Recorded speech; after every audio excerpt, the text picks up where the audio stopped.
So அதுக்கு first பிரச்சனைக்கு பார்த்தீங்கன்னா தென்னந்தோப்புங்க. ஸோ சொன்ன மாதிரி இவர் இடத்துல தென்னந்தோப்பு கிடையாது, பக்கத்து இடத்துல தென்னந்தோப்பு உங்களுக்கு பார்த்தாலே தெரியுங்க.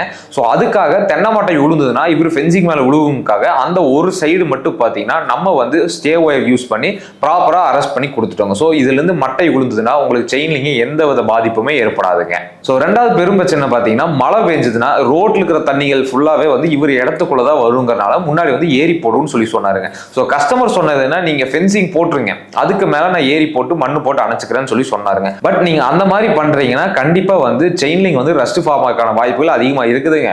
சோ அதனால இன்னொரு ஆப்ஷன் வேணா உங்களுக்கு கொடுக்குறோம்.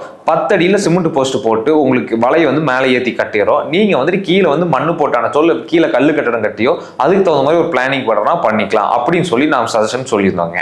ஸோ அதே மாதிரி பார்த்தீங்கன்னா 10 அடி சிமெண்ட் போஸ்ட் யூஸ் பண்ணி அவர் சப்போர்ட் ப்ராப்பராக 8 அடி சப்போர்ட் கொடுத்துங்க.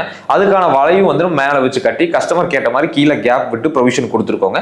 ஸோ இந்த ஹைட் லெவல் வரைக்கும் கிட்டத்தட்ட பார்த்தீங்கன்னா அவர் வந்து மண்ணு கொட்டியோ கல் போட்டோ வந்து லெவல் பண்ணி பண்ணுறதுக்கு ஐடியா பண்ணியிருக்காருங்க. ஸோ ரெண்டாவது பிரச்சனையை சால்வ் பண்ணி கொடுத்துட்டோங்க. தரமான கம்பி வேலி வாங்க நம்ம மாருதி வயர் நெட்டிங்க்கு வாங்க.